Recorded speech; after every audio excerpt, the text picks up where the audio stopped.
streszczenie live'a od twórców oraz urodzinowa aktualizacja do The Sims 4.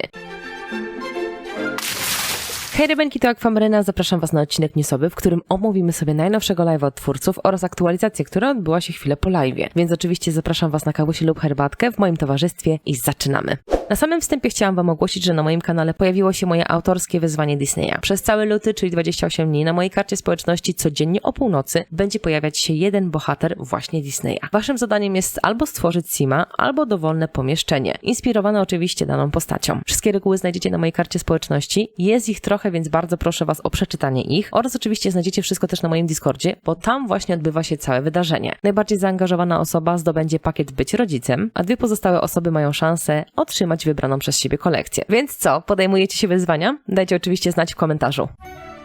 Rozpocznijmy od omówienia live'a od twórców, bo ten trwał 20 minut. Po pierwsze, ten live to pierwszy odcinek, powiedzmy, że takiej nowej serii od twórców, dlatego, że planują nam przekazywać najistotniejsze wiadomości właśnie w formie takich krótkich odcinków. Oczywiście nie wiadomo, kiedy będzie kolejny tego typu odcinek, ale dzięki temu mogę Wam streścić wszystkie faktycznie najważniejsze informacje, które twórcy chcieliby, aby Simowa społeczność poznała. Na początek projekt Reny, czyli aktualnie tworzona kolejna odsłona The Sims, nazywanej najczęściej The Sims 5. Po 5. edycji stworzyłam już kilka materiałów, każdy będący nawet wyciekiem pochodzi faktycznie ze sprawdzonego źródła, więc jeśli macie ochotę nadrobić takie informacje, to oczywiście zapraszam Was. Póki co Sim Guru Grant streścił nam pracę nad nową grą, podkreślając, że wciąż Renę jest we wczesnej fazie. Rozpoczęto fazę testów, jednak jest to ciągle początek zabawy, a to wszystko może potrwać nawet kilka lat i sam to podkreślił. Więc kochani, kolejny raz powtarzam Wam, że The Sims 5 nie pojawi się za chwilę, nie pojawi się najprawdopodobniej nawet w ciągu 3-4 lat, a wszelkiego rodzaju informacje, które mówią, że The Sims 5 będzie dosłownie za chwilę, po prostu są clickbaitem. Wiemy też już, że twórcy poczynili postępy nad simowymi mieszkaniami, a dokładnie nad rozmieszczeniem mebli, przenoszeniem ich, zmianą koloru, rozmiaru, wzorów, poszczególnych elementów itd.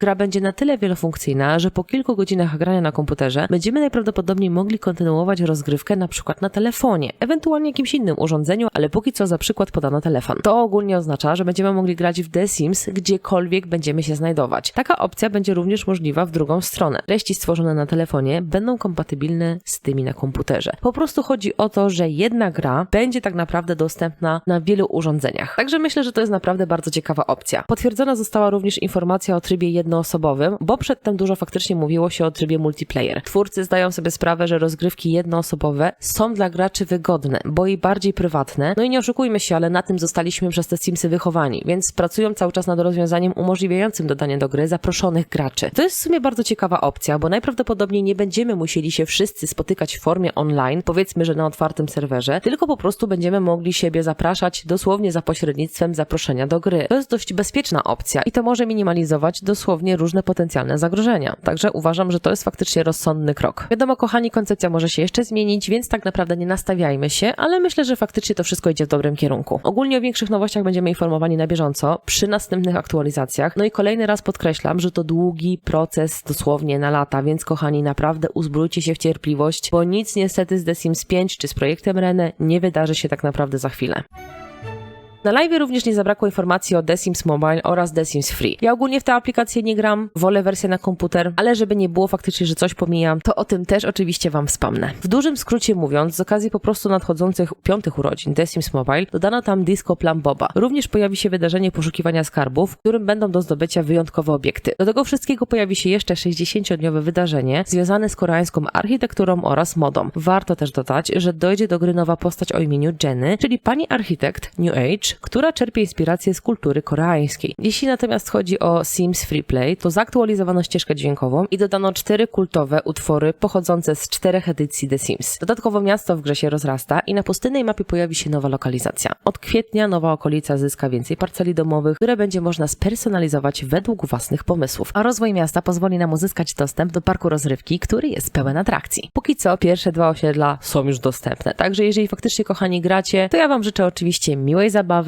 i ogólnie dajcie mi znać, czy w ogóle gracie faktycznie w te gry mobilne, czy to jest dla Was totalnie obcy temat. Sekcja komentarzy oczywiście jest Wasza, a my lecimy dalej.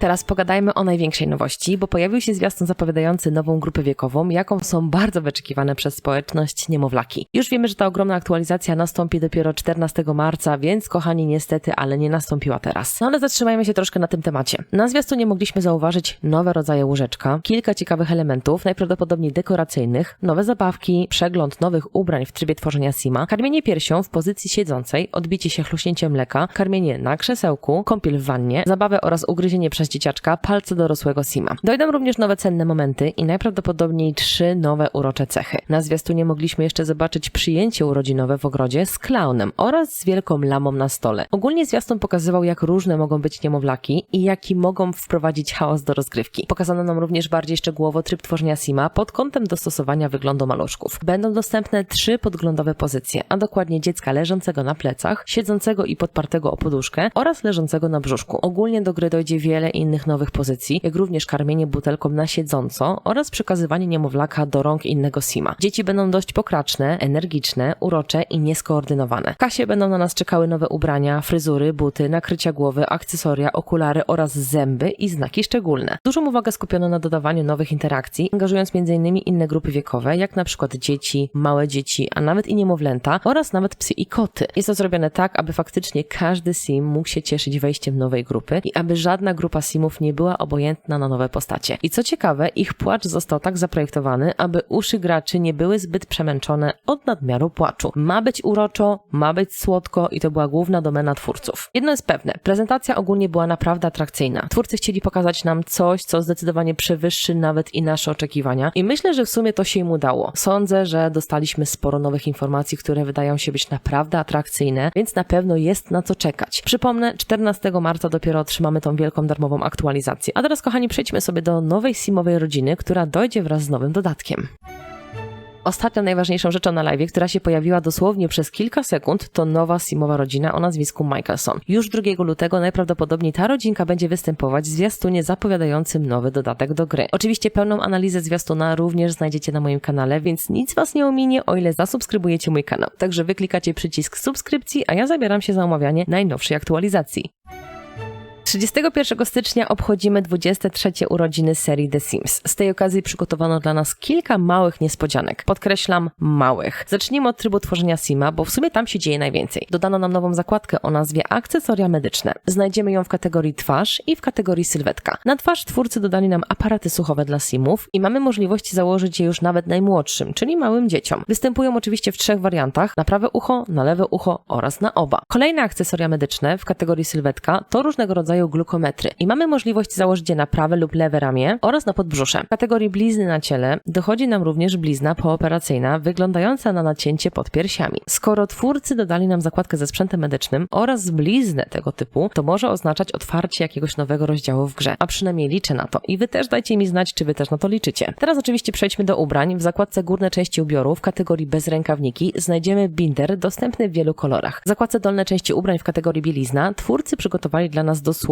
bieliznę modelującą simowe sylwetki. Niestety, jeżeli chodzi o tryb tworzenia sima, to już wszystko, także zabieram was teraz do trybu budowania. I tu dosłownie dostajemy jeden obiekt i to w dodatku dekoracyjny. Nieprzełączalny przełącznik, bo ten element jest tylko ozdobą i to na dodatek występującą tylko w 2 kolorach. I muszę to skomentować i powiem wprost. Uważam naprawdę to za słabe. Jak na 23 urodziny, to niestety, ale niespecjalnie to wygląda. Włącznik mógłby mieć więcej kolorów i przede wszystkim być funkcjonalny. A jeśli chodzi o tryb tworzenia sima, to tak najbardziej podoba mi się nowa zakładka ze sprzętem medycznym, chociaż zawartość jej nie wywarła na mnie zbyt wielkiego wrażenia, za wyjątkiem blizny na piersiach i aparatu słuchowego, bo uważam, że to jest rewelacyjne. Ogólnie brakuje mi tutaj czegoś więcej, jakichś plastrów, gipsów, opatrunków, może nawet jakiegoś siniaka pod okiem. Myślę, że to by wtedy naprawdę o wiele więcej wniosło, tym bardziej, że my naprawdę wszyscy tworzymy jakieś takie, wiecie, nieszablonowe te simowe historie, więc to by mogło być naprawdę super. W tej aktualizacji znajdziemy również poprawki błędów, ale szczegółową listę znajdziecie, kochani, na stronie głównej Electronic Arts. Tutaj tego tematu poruszać nie będę, bo i tak wiadomo, dużo już o tym wszystkim gadam. Kolejna wiadomość jest dla graczy, którzy wolą grać na konsoli. Zaktualizowano sterowanie i nawigację, tak aby grało wam się lepiej. Dalej też powtórzę, szczegóły znajdziecie faktycznie na stronie głównej Electronic Arts. Ja niestety z konsolą nie mam nic wspólnego, dlatego przepraszam was bardzo, ale nie będę odpowiednim źródłem, które będzie mogło poruszać ten temat. No i kochani, to nie koniec informacji, bo mam jeszcze dla was jedną fajną wiadomość dotyczącą koni. Także chyba warto posłuchać.